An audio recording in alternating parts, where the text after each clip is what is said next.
First at 9. This is Other Derana 24/7. Parliamentarian Rathanathero becomes an independent, criticizes the government. Elections cannot be held before 30th of April, says Elections Commissioner. A Turkish cargo plane flying from Hong Kong crashes, killing 37 people. And in sports, Sri Lankan boxer Kumudu Prasanna wins international kickboxing tournament. It's Monday, the 16th of January 2017. Good evening, everyone, and thank you for making us a part of your evening. I'm Mahesh Johnny, and this is the news tonight on Other Derana 24/7. Let's begin with the local news. United National Party parliamentarian Venerable Athuraliya Rathanathero says he will act as an independent parliamentarian in future. Addressing a special media briefing in Colombo today, he mentioned that the government has failed to fulfill promises given to the people. A draft of the constitution is being compiled. Most of the proposals in the draft infringes the sovereignty of the country. We completely oppose this. President Maithripala Sirisena does not have the right to prepare an amendment that requires a referendum. In this book, he clearly states that he will not make any amendments to the constitution that will lead to a referendum. The responsibility of preparing constitutional amendments is vested on a small team who earlier talked in favor of separatism, helped terrorism, and those who said terrorism cannot be defeated. Talking about the issue of selling the port, first they said the port will be leased for 99 years. Leasing the port for 99 years is a brutal act. During the time of Prime Minister Ranil Wickremesinghe, there was a discussion regarding selling public property. When the UNP joined other parties, we expected that their old practices will not be repeated. Now there is nothing left to be sold. This should be stopped at least in the future. I do not have a political party now. I work as an independent member of parliament. I will not join any opposition. We have experiences with the opposition. What we need today is a broad political campaign with all political parties. අද අවශ්‍ය කරන්නේ සියලු දේශපාලන පක්ෂවල ඉන්න අය එකතු කරගත්ත පුළුල් මහජන ව්‍යාපාරය. පුළුල් ජාතික ව්‍යාපාරය. අපි හම්බරනේ පොරස්තුනේ ප්‍රකාශ කරන විදිහට තේරෙන ආණ්ඩුව ජනතාවට දුන්න පොරොන්දු ඉෂ්ට වෙලා නැහැ කියන කාරණය. ඔව් එහෙම Yes, there is a problem. මට හිතනවා I think we have different views on the economy, but overall there is no big issue in our opinion. හිටපු ජනාධිපතිතුමා කිව්වා 2017 දී මේ ආණ්ඩුව පෙළනවා. ඉතින් දැන් ඔබ වහන්සේ මේ වගේ සංවිධානයක් හදාගන්නේ එක්තරා විදිහට ආයෝගයක් දෙන්නද? අපෝ මහින්ද මහත්තයාට ආය ජනාධිපති වෙන්නත් බෑනේ. Mahinda can't be president again. How can he topple the government? He can't establish a government. It will never happen. ඒක කවදාවත් වෙන්නේ නැහැ. President Maithripala Sirisena says that it is a challenge to implement the principles of good governance in a society that is used to working otherwise. The president made these comments during a ceremony to launch a book titled Buddhist Ideals of Good Governance in Colombo today. රටේ ජනතාව සමහර අය ගෞරවයෙන් මේ පිළිබඳව කතා කරනවා යහපාලන ආණ්ඩුව කියලා. Some in the country talk about good governance with much respect. At the same time, there are others who talk about the good governance in a sarcastic manner. There are both of these viewpoints. There are many Buddhists living in Sri Lanka and all around the world. However, the problem lies with the fact that although there are many Buddhists, only a few follow the path of Buddhist teachings. We should look at good governance in the same viewpoint. For example, we should think about wise Lichavi kings who used to live in ancient times. Can we carry out at least 1% of the tasks that they used to carry out? When we are working as much as we can towards upholding ideologies of good governance, one should think about how far the president has worked towards achieving them, or how much the prime minister has worked towards it. We should also analyze how much of an effort the ministers put into carrying out the concept of good governance. I believe during the last 2 years, citizens of this country have come to a certain conclusion about it. It is not an easy task to implement concepts of good governance in a society which is used to work otherwise. It is quite challenging. However, we should, as much as we can, adopt to concept of good governance. එහෙත් අපට කළ හැකි උපරිම ලෙස කරන්න පුළුවන් දුර එය යෑමටයි අපි සෑම විටම කටයුතු කළ යුත්තේ. In one of our headline stories, Chairman of the Elections Commission Mahinda Deshapriya says that local government elections cannot be held until 30th of April this year. Mahinda Deshapriya said this addressing a media briefing in Colombo today.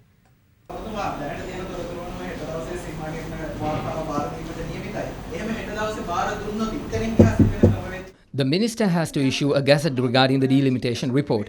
Then through the gazette, we will consider whether we can hold elections even with shortcomings in the report.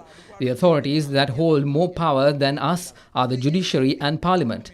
These institutions can tell us how we should hold elections. We are only responsible to those two institutions and to our conscience. It is not up to us to hold the elections. It is the responsibility of the Ministry of Provincial Councils and Local Government.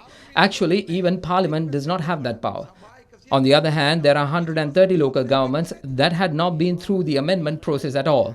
The Election Commission is of the stance that these should be focused.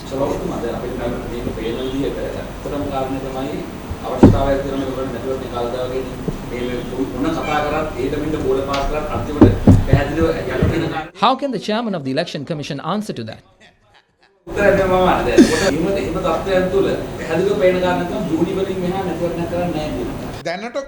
In this situation, an election cannot be held before the Sinhala and Tamil New Year. It is very difficult to hold an election before the 30th of April because we need at least 75 days to prepare for it.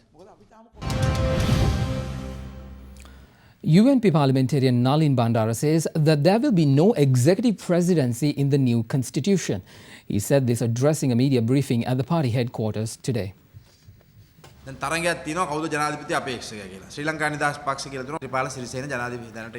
There is a competition on becoming the presidential candidate. The SLFP says that the presidential candidate is President Maithripala Sirisena. The joint opposition says that there will be a common candidate. That is a term borrowed from us.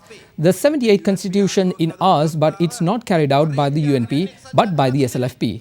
But as a UNPer, we say that the 78 constitution has expired and we call for a new constitution. The parliament should cooperate to bring a new constitution. As per my knowledge, there is no president in the new constitution. So there is no necessity for a presidential candidate.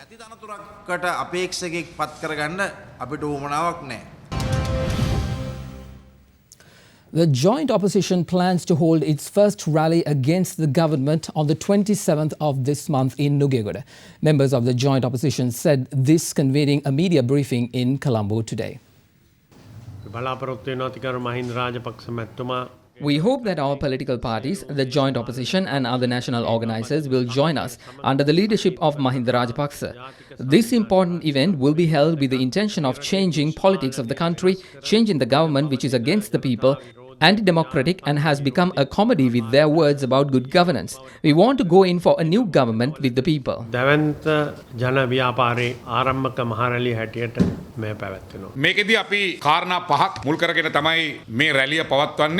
This chain of meetings will be held to oppose the constitution that divides the country, cost of living, postponing of local government elections, the sale of state institutions and fraud.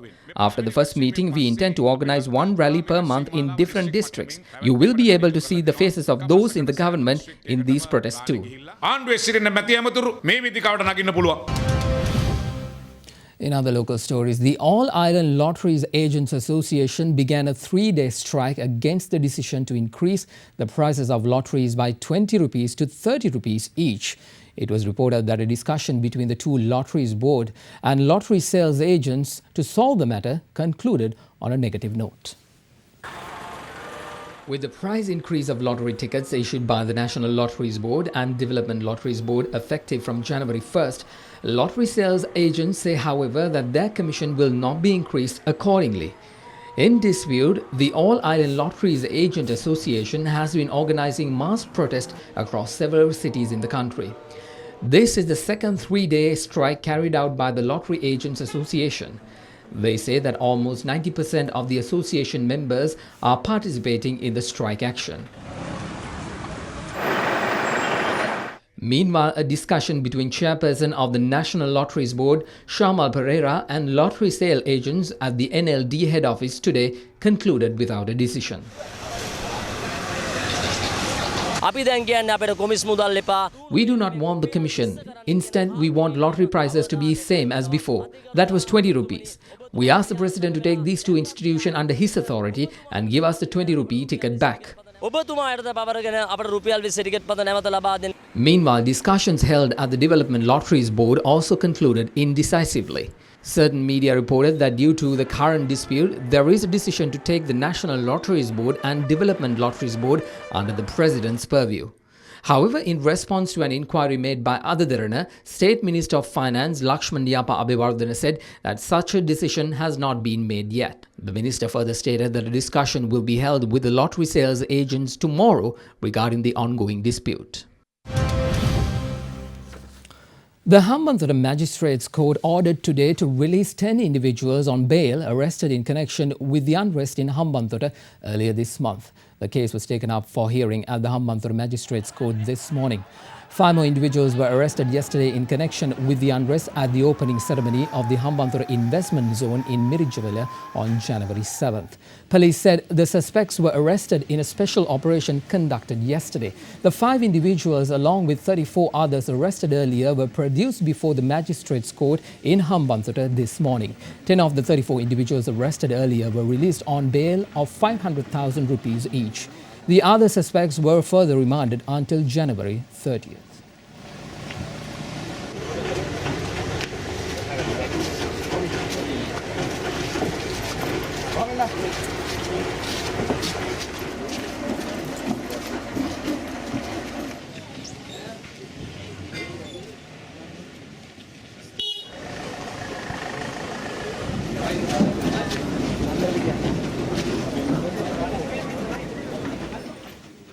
Well, in one of the key stories making headlines across Sri Lanka, the meteorological department says that 149,500 people from 13 districts have been affected due to the drought prevailing in the country. The Met Department says this dry weather condition will continue. Trincomalee, Nuwara, Kandy, Gampaha, Hambantota, Galle and many other districts are considered the most affected.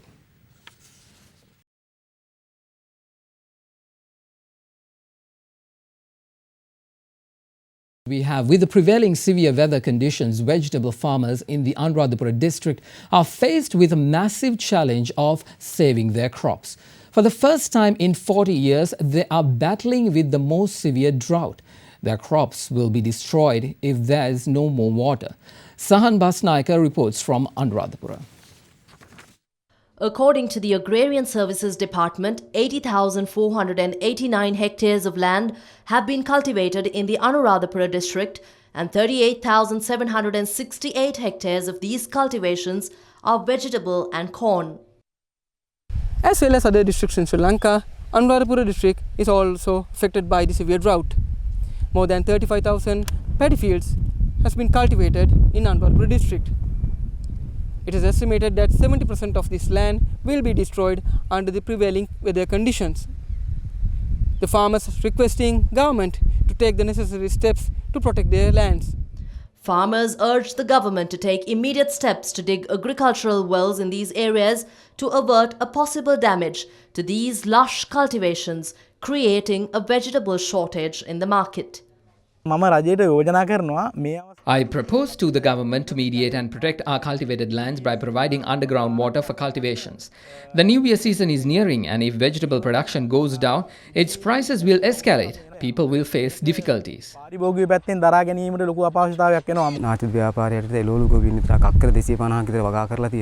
Vegetable farmers in Nachiduwa have cultivated nearly 250 acres. When cultivating, we will face a water scarcity in February. We are requesting the government and the Minister of Agriculture to build wells for cultivation.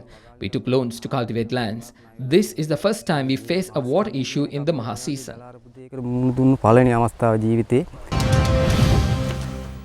Well, focusing more on community issues, the Beruwala Urban Council has not cleared garbage for 6 months. As garbage piles up from hillocks to mountains, residents in Meethotamulla, Beruwala, Darga town blame authorities for not keeping any promises made to prevent health hazards. Ada Derana recently uncovered that the residents of Alutgama area face severe problems due to the Beruwala Urban Council neglecting to clear garbage for more than 6 months. Despite reporting the situation, authorities have failed to take appropriate action, leaving the area in a miserable state. It is only if the issue is telecast by a prominent news network that they will take initiative to resolve the matter. However, they will eventually fall back to their old routine of not clearing the garbage. It is not only this area that is affected, but the entirety of Sri Lanka will face a loss in revenue by affecting the tourism industry. They just keep on avoiding the problem instead of looking for a solution. This is a shame for the country and for all the tourists. You have a beautiful island, but you don't do something against this. Why? I can't understand. The people will not come and see again your beautiful country because this all over the streets you can see, and I think it's very terrible, very terrible. The name is Aludgama, but I say it's Kunugama. Meanwhile, Deputy Minister of Internal Affairs and Wayamba Development, Palitha Tevarapperuma, visited Aludgama following requests made by local residents. Upon witnessing the situation, the Deputy Minister contacted the Secretary to the Urban Council over the phone and inquired as to why the Aludgama garbage issue has been neglected. මෙතන මේ ආයතන කීපයක් දෙනා රෙදි ඇඳගෙන සුදු ඇඳගෙන ඉන්නවා නිකන් බෝසත්ත්වෝ වගේ. මේ සුද්දෝ ඇවිල්ලා මේ ගමට කියන්නේ දැන් කුණුගම කියලා. මේ තත්තර ගේන්නේ මේ කකුල් දෙක දෙපැත්තේ තියාගෙන මේ රාජකාරී කරන්න එපා. දැන් කවුද මේ කරන්නේ මේක? ඔයා දන්නේ ගෙනියනකොට මිනිස්සු විරුද්ධ වෙනවනේ මාරු වෙන්නේ. දැන් හෙට අදිනවද මේක? හැබැයි හෙට ඇද්ද නැත්තම් මම තෙවරප්පරේ මුතුමා හොඳේ. හෙට ඇද්ද නැත්තම් මේ කුණු ටික අනිත් අර ගෙනල්ලා ඔක්කොම ඕගොල්ලන්ගේ සභාව ඉස්සරහා දාලා ගොඩ ගහන මේ කුණු ටික මම ගෑවිලා. Meanwhile, the Beruwala Urban Council took action to clear the garbage by unloading at the Hettimulla Navasiyawatta area. However, Hettimulla Navasiyawatta area residents objected to garbage being dumped in the area.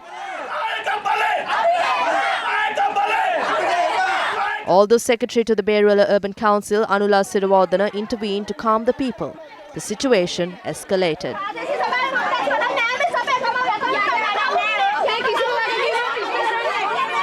Our village is helpless. They take the garbage through our roads, and you could see worms everywhere after the garbage is taken. We don't have anyone to speak to.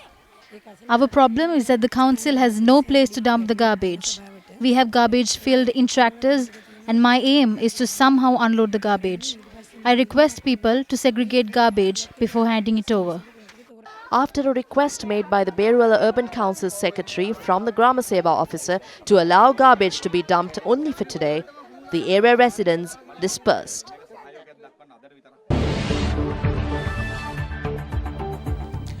In biz tonight, the central bank today began accepting bids for the $225 million Sri Lanka development bond issuance.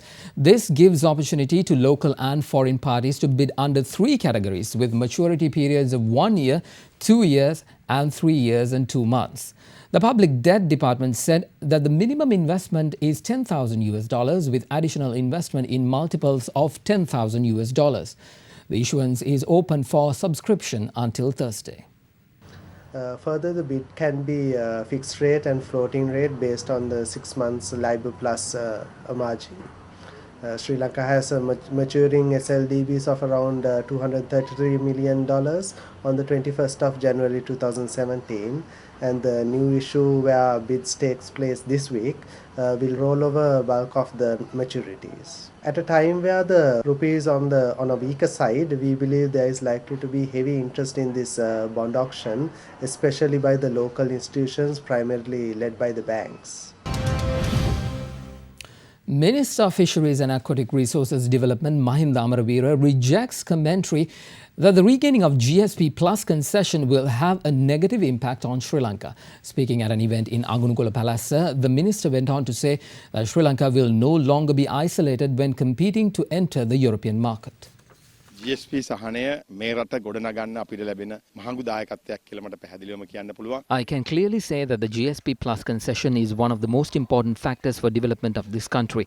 We have been looking forward for this for a long time. We have begun earning foreign exchange as a result of the European ban on Sri Lankan fisheries exports being lifted. Similarly, the GSP Plus concession, we would be able to create new job opportunities in the garment industry. Thereby, we will have greater foreign exchange earning avenues. No matter how good the deal is, no one would talk about it positively. Who could say that the GSP Plus concession is bad for us? We were an isolated country and we are being recognized today because of the GSP Plus concession. That itself is an achievement for us.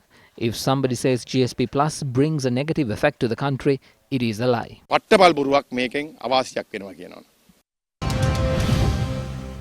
Well, the Sri Lankan stocks closed lower today as investors sold financials after rising yields in short-term government securities hit sentiment.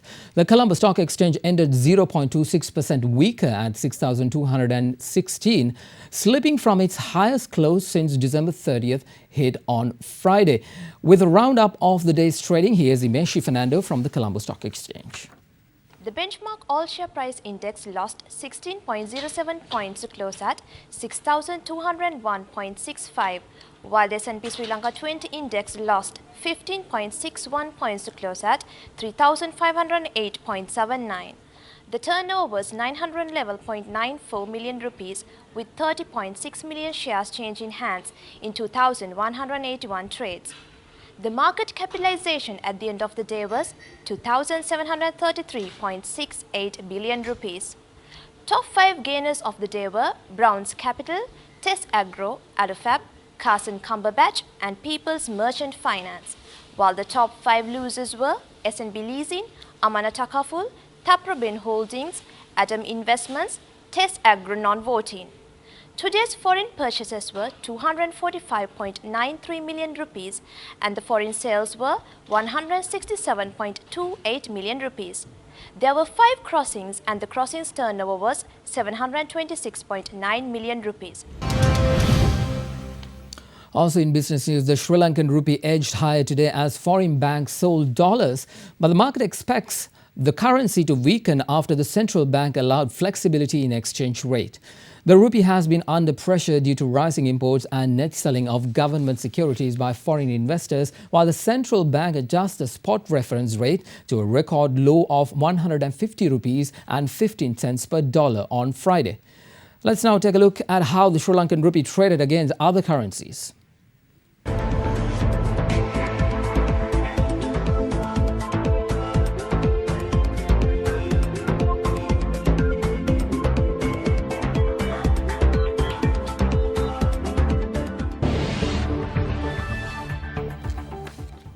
All right, on to sports news now. President of Sri Lanka Cricket Thiranga Sumuthipala says that steps will be taken to ensure a cricketer from the under-19 team will be listed in the national team each year. He made these comments during an event held in Kegol today.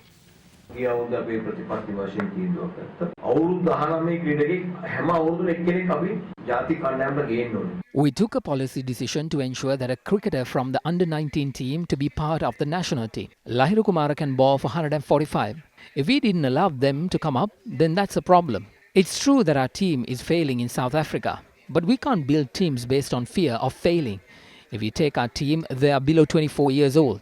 So naturally our cricketers do lack experience.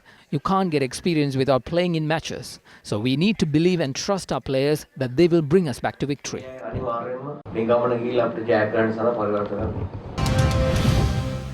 Now here's something that all of us can be proud about. Sri Lanka made history in the international Muay Thai arena when Kumuthu Prasanna won his match by a knockout at the recent MX Muay Thai Extreme competition held in Bangkok, Thailand yesterday. Kumuthu was the first fighter to represent Sri Lanka at a contest of this very high level, which saw fighters from 7 other countries competing on behalf of their respective nations. Kumuthu's participation was facilitated by the official local representatives for the sport, the Muay Thai Association of Sri Lanka. Now, the 29-year-old professional Muay Thai fighter Kumuthu's record prior to his recent win in Thailand was 10 fights encompassing 9 wins and 1 loss.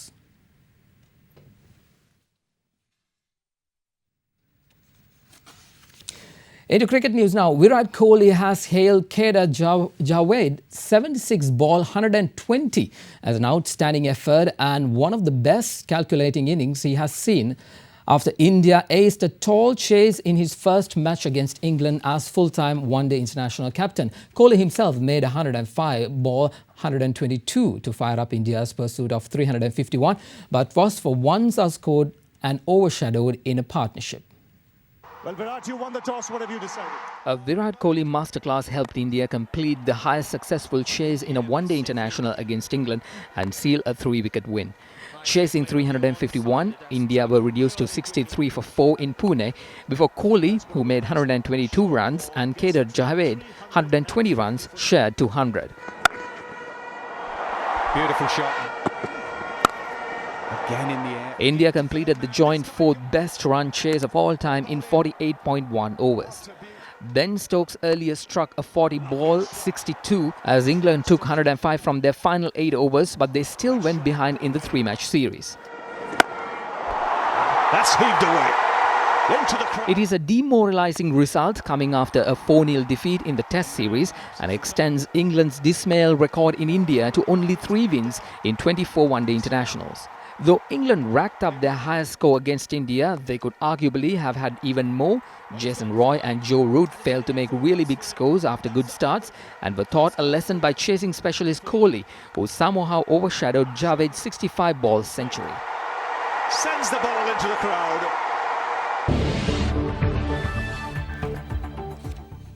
Also making headlines across the world, a Turkish airline Boeing 747 cargo plane crashed into a house near the Kyrgyzstan capital Bishkek and killed at least 37 people on the ground and in the plane. According to reports, there are also children to be suspected under the killed people.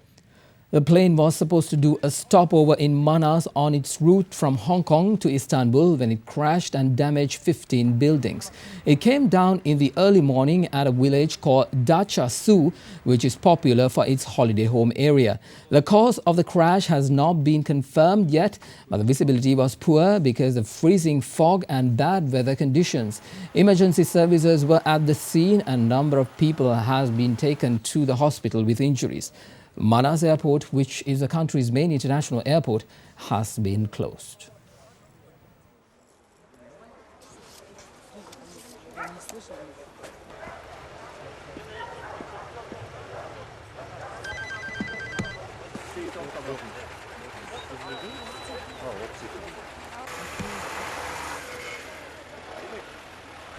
The only thing we have to fear is fear itself. Ask not what your country Mr. Gorbachev, tear down this wall. We will make America safe again. And we will make America great again. Well, this Friday, Donald John Trump will become the 45th President of the United States. Things are yet not clear as to how his governance will take place. However, a glimpse of how he would run his administration surfaces from time to time. In a joint interview published yesterday, the US President-elect Donald Trump described himself as a big fan of Britain and endorsed the Brexit. He also expressed his views about the refugees politics of the German Chancellor Angela Merkel by calling it a catastrophic mistake and accused Europe of being a vehicle for Germany. Donald Trump was giving details of his foreign policy goals in an interview with British and German newspapers yesterday. He said his main priority is to create fairer trade deals for the US and have strong borders. But the conservative theory is, open borders. Open borders is all fine, but first of all, it's bad for security, but for trade, it's fine. The problem is the United States is always taken advantage of. Yes. We have hundreds of billions of dollars of trade deficits with China. You almost say, who's making these deals when you're losing that kind of money, right? Furthermore, he spoke about the Britain's decision to leave the EU and said that he is planning to negotiate closer with the UK. I thought the UK was so smart in getting out. And you were there and you guys wrote it, put it on the front page. Yes. Trump said that Brexit is going to happen. Yes. Right? And it happened. Yeah. And countries want their own identity.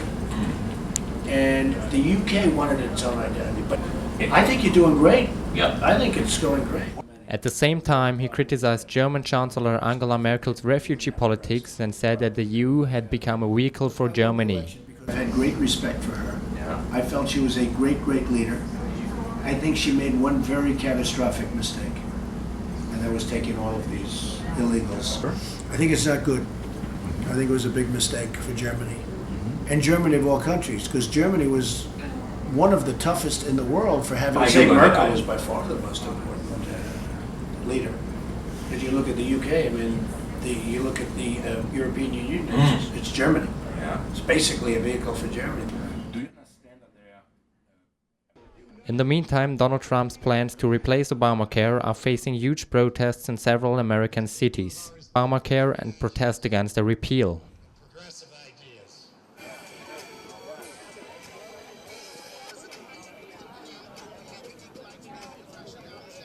repeal. And that's what this battle is about. It's going to be tough, as Bobby and Donald know.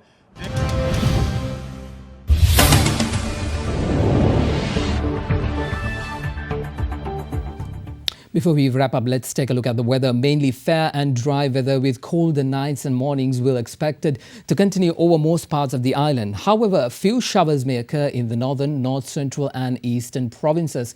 Ground frost can be expected at some places in the Nuwara Eliya district in the early hours of the morning. Misty conditions can be expected at some places of the island during the morning, particularly in the western, Sabaragamuwa, southern and central provinces. Fairly strong winds at times can be expected over the northern, northwestern and Uwa provinces and in the Hambantota district.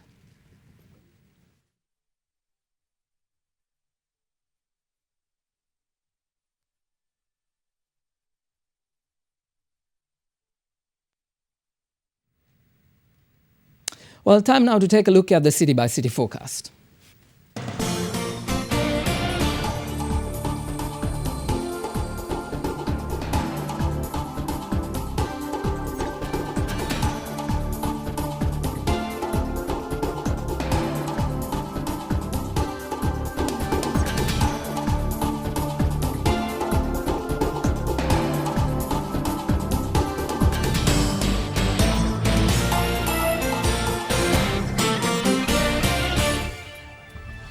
Well, that's a wrap on News Tonight here on Other Derana 24/7. Thank you very much for your company. For the very latest 24 hours a day, just log on to www.otherderana.lk or like us on Facebook and follow us on Twitter. I am Mahesh Johnny. Good night.